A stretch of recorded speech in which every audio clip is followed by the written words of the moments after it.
Hello everyone, welcome back to CTET crackers.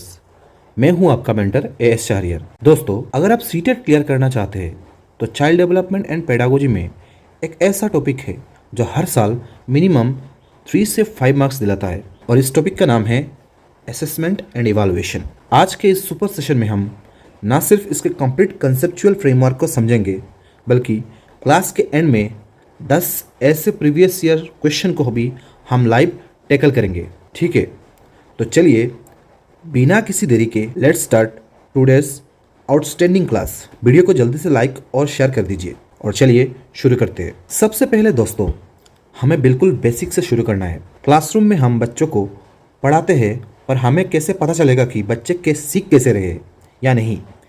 यहीं पर आते हैं दो बड़े टर्म्स, एक है असेसमेंट और इवैल्यूएशन। बहुत सारे एस्पिरेंट्स इन दोनों को एक ही समझ लेते हैं, जो कि बिल्कुल गलत है। Let's understand the differences. पहले बात करते हैं असेसमेंट की, जिसे हिंदी में हम आकलन कहते हैं। दोस्तों, असेसमेंट हमेशा प्रोसेस ओरिएंटेड होता है। इसका मतलब पढ़ाने लिखाने के दौरान एक्टिव लर्निंग के बीच में जब हम बच्चों से फीडबैक लेते हैं, उनकी कमियों को डायग्नोस करते हैं, तो वो असेसमेंट होता है। ये कंटिन्यूअस होता है, सपोर्टिव होता है, और इसमें फियर का कोई माहौल नहीं रहता। ठीक है, मतलब जो असेसमेंट है वो कंटिन्यूअस एंड ऑनगोइंग होता है, जैसे कि gathers descriptive learning, feedback during active instruction, development and diagnostic, focuses on pin pointing student struggles to adjust teach and learn strategies. इसके बाद क्या आता है, collaborative environment, interactive low stakes dialogue between the educator and the student. ठीक है, ये होता है असेसमेंट। तो हमने बताया कि असेसमेंट कंटिन्यूअस होता है, ऑनगोइंग होता है, मतलब पढ़ाने के दौरान होता है। इसको हम डायग्नोस कर सकते हैं डेवलपमेंट के लिए, तो इसको हम कोलैबोरेशन के साथ कर सकते हैं, मतलब मिलजुल के कर सकते हैं। ठीक है, उसके बाद आता है इवैल्यूएशन। ठीक है, जिसे हम हिंदी में मूल्यांकन कहते हैं। इसको हम क्या कहते हैं, आकलन। आकलन कहते हैं ना, और इसको हम कहते हैं मूल्यांकन। ठीक है, इसको हम मूल्यांकन कहते हैं, इसको हम आकलन कहते हैं। तो इवैल्यूएशन इसको क्या कहते हैं, product oriented. Summative outcome measures final achievement levels at the end of an academic block. मतलब ये प्रोडक्ट ओरिएंटेड होता है। इसका मतलब है जब पूरा एकेडमिक ईयर या यूनिट ख़त्म हो जाता है, तब हम जांच करते हैं कि बच्चे ने आखिर कितना सीखा है। इसमें हम उन्हें मार्क्स देते हैं, ग्रेड्स देते हैं, या रिपोर्ट कार्ड जैसे कि पास या फेल लिखते हैं। ये जजमेंटल होता है। यही होता है इवैल्यूएशन का मीनिंग। मतलब क्या हो रहा है, ये लास्ट में लिया जाता है, जजमेंटल होता है। इसमें सर्टिफाइंग होता है, मतलब मार्क्स दिया जाता है, असाइन स्कोर, फाइनल ग्रेड्स और official ranks based on benchmarks parameters. ये कॉम्पैरेटिव स्केल का होता है, मतलब measures performance against pre defined criteria और स्टैंडर्डाइज्ड पीआर एवरेजेस। मतलब इसमें पहले से मार्क्स सेट किया होता है ना, उसी मार्क्स को मतलब गैदर करना होता है। जैसे कि हम लोग ईयर के एंड में लेते हैं ना, फाइनल ईयर एग्जामिनेशन या समेटिव एग्जामिनेशन या एनुअल एग्जामिनेशन, ऐसे कुछ लेते हैं ना, तो उसमें क्या होता है, 100 मार्क्स क्या होता है, 200 मार्क्स का होता है, ऐसे होता है एग्जाम में। तो ये जो 100 मार्क्स दिया हुआ पहले रहता है ना, उसको मतलब वही जो असाइन पहले से स्कोर किया जाता है, स्कोर रहता है, उसी को मतलब वो जो एग्जाम होता है उसको ही हम क्या कहते हैं, मतलब समेटिव कहते हैं, समेटिव आउटकम। तो ये इसको क्या कहते हैं, इवैल्यूएशन में आता है। पर जब क्लास में हो और किसी ने क्लास टेस्ट लिया या कुछ लिया, टीचर ने क्लास टेस्ट लिया या बच्चों के साथ इंटरेक्ट किया, करने के बाद मतलब पता चला कि बच्चों में बहुत कमी है उसी चीज़ में, इस चीज़ में है, तब जाके इसको क्या कहते हैं, असेसमेंट कहते हैं। तो ये कंटिन्यूअस होता है, ऑनगोइंग होता है, और ये लास्ट में आता है, फाइनल अचीवमेंट होता है। ये कंटिन्यूअस और ये फाइनल अचीवमेंट, हमेशा याद रखना ये। ठीक है, मतलब एक सिंपल एग्जाम से समझिए। अगर एक शेफ खाना बनाते वक्त सौंफ को चखता है, मतलब टेस्ट करता है, ताकि वो उसमें नमक या मिर्च एडजस्ट कर सके, तो वो क्या है, तो वो मतलब अगर किसी के घर में तुम भी अगर खाना बनाते हो, या तुम्हारे घर पे माँ बहन भाई कोई भी खाना बनाता है, तो खाना बनाने के दौरान जब खाना को टेस्ट किया जाता है नमक के लिए, अगर उसमें नमक कम होगा तब जाके थोड़ा और नमक डालोगे ना, तो उसको क्या कहते हैं, असेसमेंट कहते हैं। मतलब पहले तुमने डायग्नोस किया उसमें अगर नमक अच्छी तरह से है या नहीं, तब जब जाके देखा कि नमक थोड़ा कम है, तब जाके फिर से तुमने नमक ऐड किया, तो इसीलिए इसको क्या कहते हैं, असेसमेंट कहते हैं। और वही खाना जब कस्टमर के टेबल पर चला जाता है और कस्टमर कहता है कि खाना बहुत अच्छा था या बुरा था, तब वो क्या हो जाता है, इवैल्यूएशन, क्योंकि वो ऑलरेडी लास्ट में चला गया है ना, खाना के टेबल में चला गया, तो इसलिए इसको क्या कहते हैं, इवैल्यूएशन। ठीक है, नेक्स्ट दोस्तों अब आते हैं सीटेट के फेवरेट एरिया पर, 3 पैराडाइम्स ऑफ असेसमेंट। यहाँ से डायरेक्ट सिनेरियो बेस्ड क्वेश्चन आते हैं, मतलब क्वेश्चन बनते हैं ज्यादातर। एक टर्म है असेसमेंट फॉर लर्निंग, एक टर्म है असेसमेंट ऑफ लर्निंग, और इधर एक नीचे एक है शायद असेसमेंट एज लर्निंग। तो हम इसको अच्छी तरह से समझते हैं। पहले असेसमेंट फॉर लर्निंग मतलब अधिगम के लिए आकलन है, मतलब इसके मतलब फॉर मीन्स इधर क्या होता है, लिए, के लिए है, के लिए याद रखना, मतलब अधिगम के लिए लर्निंग जो मिडिल में आता है। इसलिए क्या होता है, ये हम पढ़ाने के दौरान मतलब ड्यूरिंग इंस्ट्रक्शन करते हैं। ठीक है, पढ़ाने के दौरान करते हैं। इसका मेन ऑब्जेक्टिव है बच्चों की हेल्प करना और उनके लर्निंग गैप्स को दूर करना। ये फॉर्मेटिव होता है। ठीक है, हमेशा याद रखना कि असेसमेंट फॉर लर्निंग हमेशा क्या होता है, फॉर्मेटिव होता है, फॉर्मेटिव टूल होता है, embedded completely in dynamic classroom execution. ये होता है डायग्नोस्टिक नेचर का होता है, done by a portfolios, class quizzes and conceptual discussion. इसका की पर्पस क्या होता है, instant pedagogic adjustment for improving learning. मतलब बच्चों की जो मैंने वो वाला जो नमक वाला इंसिडेंट बताया ना, उस ठीक वैसी है। ये मतलब क्या होता है, पढ़ाने के दौरान आता है, तो इसलिए असेसमेंट फॉर लर्निंग को पढ़ाने के दौरान अगर कोई इशू आएगा ना, तो इसमें इसको क्या कहते हैं, असेसमेंट फॉर लर्निंग कहते हैं। ठीक है, नेक्स्ट समझते हैं असेसमेंट ऑफ लर्निंग। ठीक है, तो देखते हैं समेटिव रिव्यू, स्टैंडर्डाइज मेजर की पर्पस सब पढ़ते हैं। पहले summative review conducted periodically after instruction are over end term and board exam, unit test, final grades.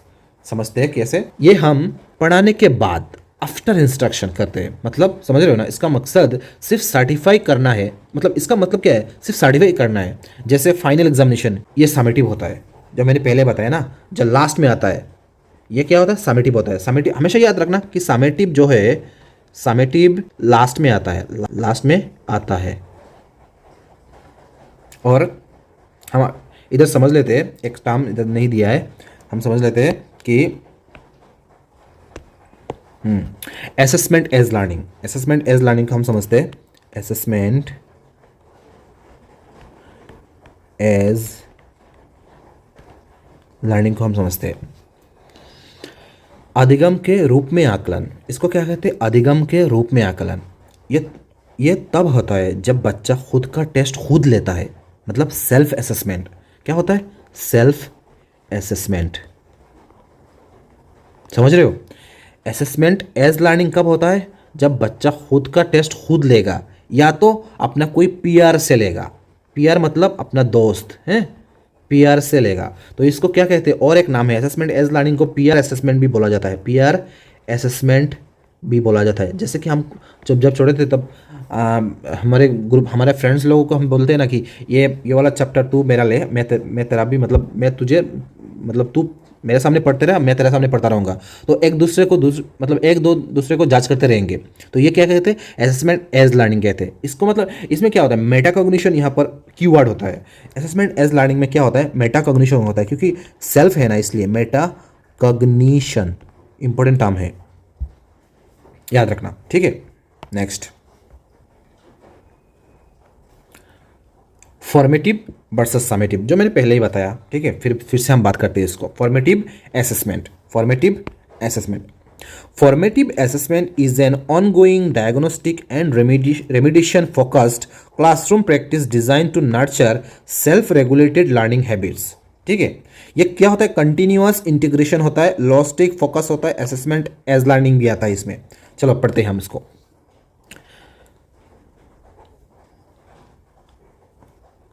Formative assessment को दोस्तों पढ़ते पढ़ाते जब आप क्विज लेते हो ना, मतलब कभी बच्चे को पढ़ाते पढ़ाते जब आप क्विज लेते हैं ना, पोर्टफोलियोज बनाते हैं, क्लासरूम में डिस्कशन करते हैं, ये सब फॉर्मेटिव में आता है। इसका एम बच्चों को डराना या रैंक करना नहीं होता, इसका सिंपल एम है फीडबैक देना। देखो स्लाइड पर जो इमेज है उसमें देखिए, टीचर बिल्कुल ये एक टीचर है, ये बिल्कुल स्टूडेंट को गाइड कर रही है। ठीक है, स्टूडेंट को क्या कर रहे हैं, स्टूडेंट के पास बैठकर उसको सपोर्ट दे रही है। ये क्या होता है, ये एक कंस्ट्रक्टिविस्ट अप्रोच है, कंस्ट्रक्टिविस्ट अप्रोच है। ठीक है, ये एक कंस्ट्रक्टिविस्ट अप्रोच है। ठीक है, जहाँ स्टूडेंट लो स्टिक्स एनवायरनमेंट में एक्टिवली सीखता है। देख पा रहे हो आप लोग?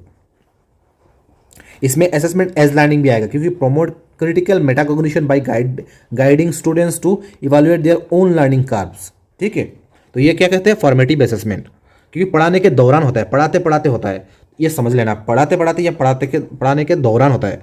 ठीक है, इसको क्या कहते हैं? Formative assessment. नेक्स्ट,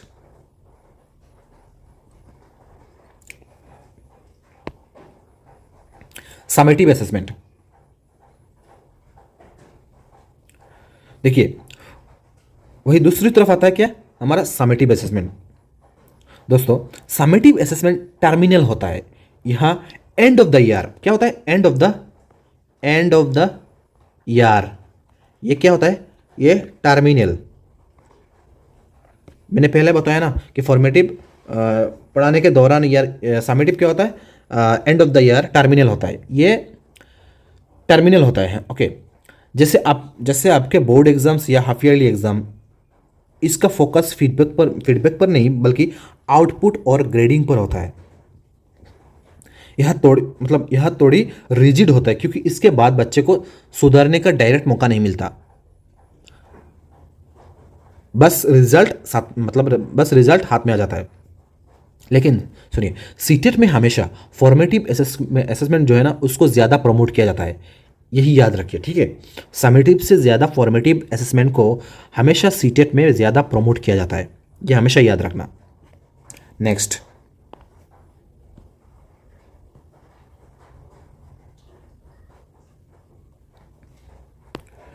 आते हैं continuous and comprehensive evaluation, CCE। ठीक है, अब इसको हम समझते हैं।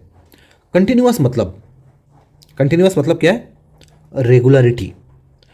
बच्चों का असेसमेंट रोजाना होना चाहिए, ना कि साल में सिर्फ 2 बार। ठीक है, और कॉम्प्रिहेंसिव मतलब होलिस्टिक है, सिर्फ पढ़ाई मतलब स्कॉलास्टिक ही नहीं, बल्कि बच्चों का behaviour, sports, art, creativity, social values जैसे को स्कॉलास्टिक को भी एसेस करना है। एक आइडियल टीचर बच्चे के दिमाग मतलब हेड, दिल और हाथ, यानी 3 H's का भी डेवलपमेंट इवैल्यूएट करता है। ठीक है, इधर लिखा दिया है, देख लीजिए।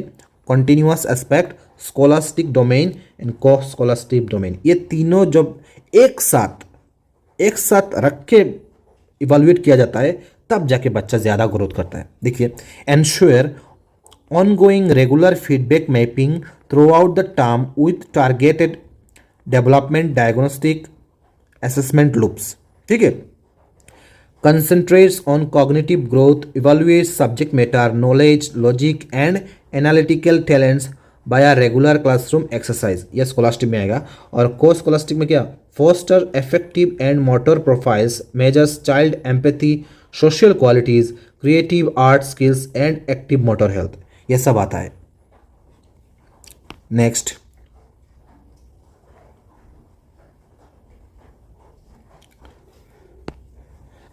स्कूल बेस्ड असेसमेंट, SBA, जिसको क्या कहते हैं? SBA, school based assessment.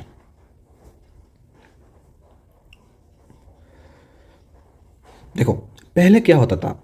Board से एक्सटर्नल एग्जामिनर्स आते हैं और बच्चों का टेस्ट लेते थे। बच्चे डर जाते थे, लेकिन SBA कहता है कि बच्चे के अपने स्कूल के टीचर्स ही उसका असेसमेंट करें। क्यों? क्योंकि एक क्लास टीचर से बेहतर कोई नहीं जानता कि उसकी क्लास का बच्चा किस चीज़ में कमज़ोर है और किस चीज़ में स्ट्रांग है। ये स्ट्रेस फ्री और फ्लेक्सिबल असेसमेंट एनवायरनमेंट बनाता है। इसीलिए जो ये स्कूल बेस्ड असेसमेंट को ज़्यादा प्राधान्य दिया गया है। ठीक है, तो इधर लिखा हुआ है, आप पढ़ सकते हो। The SBA blueprint decentralized model, teachers centred, stress free environment. देखो, administered fully within the students normal education environment, classroom educators command the assessment design directly. बाहर का कोई नहीं, क्लासरूम का ही है। Softens formal examination stress with seamless integration, कोई भी स्ट्रेस नहीं होगा इसमें। देखिए, इसमें हम पेडागोजिकल थोड़ा बेनिफिट आप ले लीजिए, क्योंकि देखिए, holistic insight, tracks non traditional strengths like team work ethics and art, इस सब में बेनिफिट है। कंस्ट्रक्टिविस्ट स्ट्रेटेजी देखिए, सॉरी कंस्ट्रक्टिविस्ट साइनर्जी देखिए, highly compatible with student profiles, active projects work and self checks. और adaptive learning adjust pace according to the students, मतलब बच्चे का जितना इंटेलिजेंस है, मतलब जिसका जितना एडजस्ट करने का तरीका होता है, उसी को मतलब मद्देनज़र रखते हुए हम लोगों को पढ़ाना चाहिए। अगर एक बच्चा मतलब थोड़ा स्लो लर्नर है तो उसी को मतलब हमारे अंदर ये याद रखना पड़ेगा ये बच्चा स्लो लर्नर है, तो इसके लिए हम थोड़ा थोड़ा स्लो करके मतलब थोड़ा थोड़ा लाइन से, जैसे कि मतलब ऐसे पेडागोजी सेट ही करना होगा जैसे वो बच्चा समझ पाए, ना कि कोई जीनियस बच्चा बच्चा जैसे समझे उस टाइप का नहीं समझाना चाहिए। ठीक है, नेक्स्ट देखते हैं।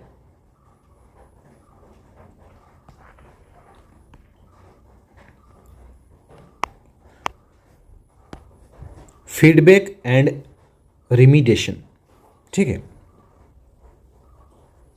देखो जब हम असेसमेंट कर लेते हैं तो सबसे इंपॉर्टेंट स्टेप आता है feedback and रिमीडिएशन।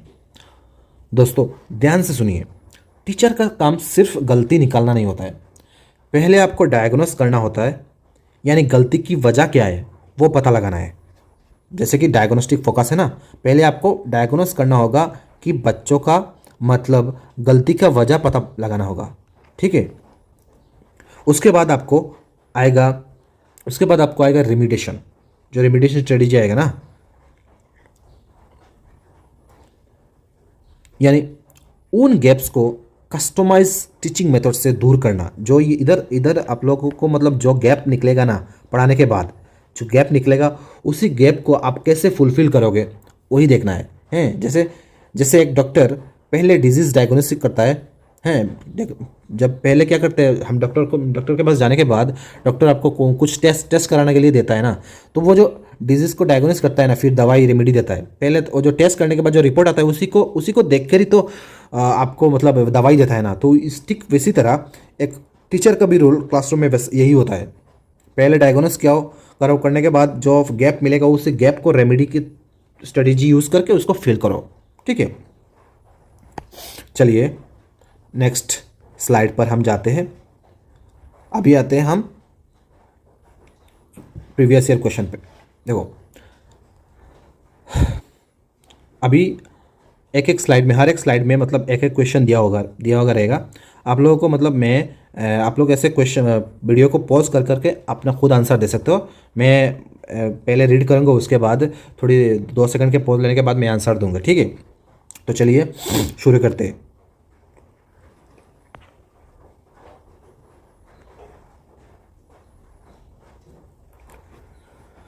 Question number 1, Which of the following is the primary focus of assessment for learning? Assessment for learning के लिए कौन सा प्राइमरी फोकस है?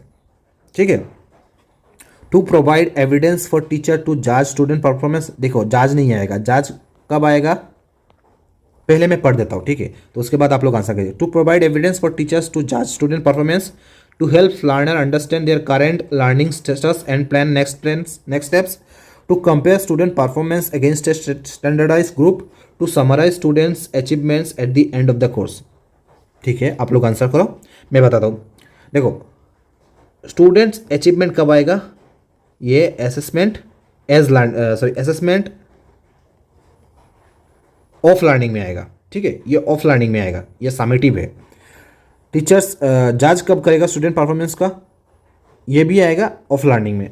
To help teachers understand their current learning status. देखिए ये वाला करंट है ना, करंट लर्निंग मतलब रनिंग, जब चला रहा है, मतलब पढ़ते पढ़ते या पढ़ाते पढ़ाते। ठीक है, तो आंसर क्या होगा, बी होगा।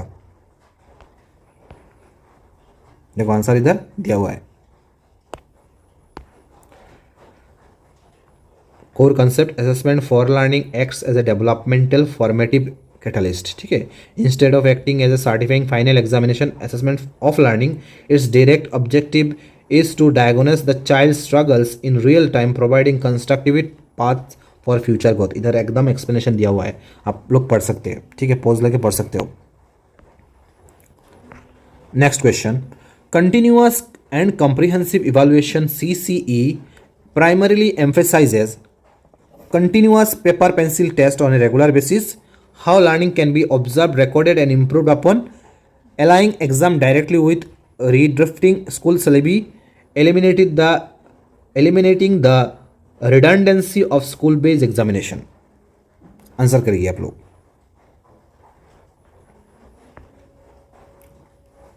देखिए इसका आंसर है क्या? Option B, correct option B. CCE shift focus from rote memory assessment to a development record of how kids run. देखिए इधर लिखा हुआ है, मतलब how learning can be observe, recorded and improved upon, ये होता है इसका आंसर। नेक्स्ट देखते हैं हम लोग।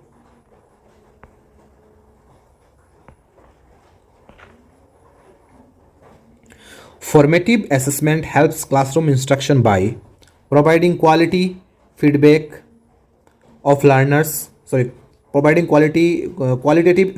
learners to improve, creating an environment where learners compete with each other, aligning learners directly with competitive examination goals, evaluating a teacher's mechanical speed in executing curriculum. Formative assessment में क्या होता है? Providing feedback होता है, ठीक है, feedback ये भी दिया हुआ है इधर, correct option A. Question number 4, the core purpose of diagnostic test in school education is to, core purpose क्या है? Fill detail student progress reports for administrative review, help outline question papers for final examination, pin point and understand the gaps of in learner comprehension, provide report card. इधर देखने से ही पता चल रहा है कौन सा पॉजिटिव है। हाँ, आप लोग आंसर करिए।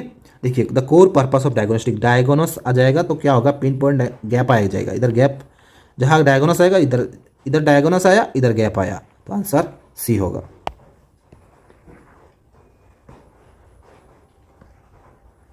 Question number 5, which statement represents the concept of school based assessment SBA? It is highly standardized and ignores individual learner styles. It focuses strictly on scholastic areas, bypassing co-scholastic domains. C. It leverages teacher autonomy to focus on holistic student development. D. It is conducted exclusively by visiting external examination. ठीक है, देखिए external का तो बात ही नहीं है, school based तो आया इसलिए एक्सटर्नल का तो बात ही नहीं है, कैंसिल हो जाएगा। It is highly standardize in ignores individual learner style.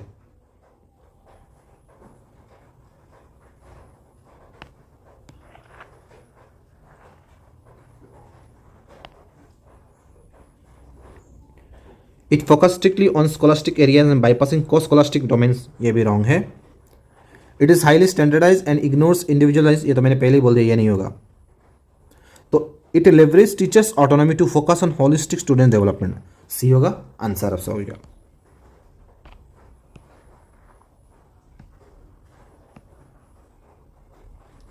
Question number 6, assessment of learning refers to, तो असेसमेंट ऑफ लर्निंग क्या होगा आंसर? आप लोग खुद पढ़ के आंसर दे दीजिए, मैं इधर बोल देता हूँ आंसर क्या होगा। ऑफ होगा तो लास्ट में आएगा, तो ऑफ कैसा होगा answer? Evaluating students learning outcomes at the end of instructional unit. B होगा answer. Question number 7, remediation following diagnostic assessment should ideally involve advising parent tutoring to handle learning deficits, addressing identified learning gaps with customized pedagogy, assigning extensive rote exercise to memorize content, ordering continuous repetitive। देखो कुछ negative word होता है जैसे कि root automatically ये wrong हो जाएगा, ठीक है। ऑर्डरिंग कंटिन्यूअस रिपीटेटिव, ये भी रॉन्ग। एडवाइस पेरेंट ट्यूटर, ये भी wrong. Addressing identified learning gaps, देखो रेमिडिएशन आया, लर्निंग गैप आया, तो आंसर बी होगा।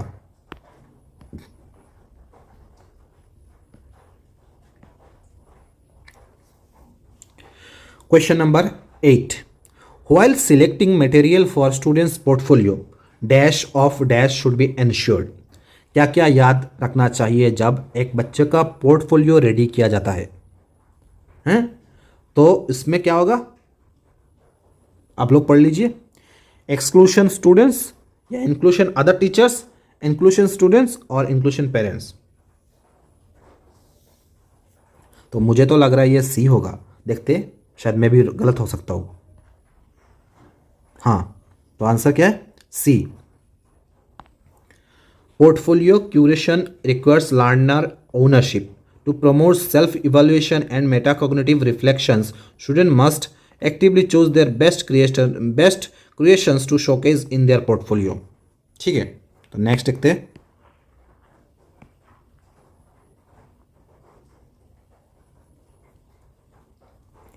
Which of the following is not considered an appropriate tool for formative assessment? को इधर देखिए नॉट लिखा हुआ था, इधर क्या है, नॉट लिखा है, ये हमेशा याद रखना, नॉट इंपॉर्टेंट है। इधर मतलब कौन सा चीज़ फॉर्मेटिव में नहीं आता है, अप्रोप्रिएट टूल नहीं है। Regular assignment, student portfolio, term end examination, open ended project. देखिए टारमेंट क्या होता है, टारमेंट क्या होता है, समेटिव का होता है, तो ऑटोमेटिकली नॉट में आएगा, नॉट में आएगा ना, तो आंसर बी होगा। लास्ट क्वेश्चन, फाइनल क्वेश्चन आ गया। Under assessment as learning who assumes primary responsibility? External board of school board examiners, the school administrator and principal, the learner themselves through self monitoring, या the child's parents in home environment. देखिए school based का तो बात ही नहीं है assessment as learning में, school administrator का भी बात नहीं है, चाइल्ड्स पेरेंट का तो बात ही नहीं इधर। आंसर क्या होगा, सेल्फ मॉनिटरिंग आएगा ना, तो इसलिए आंसर सी हो जाएगा, आंसर सी। ठीक है,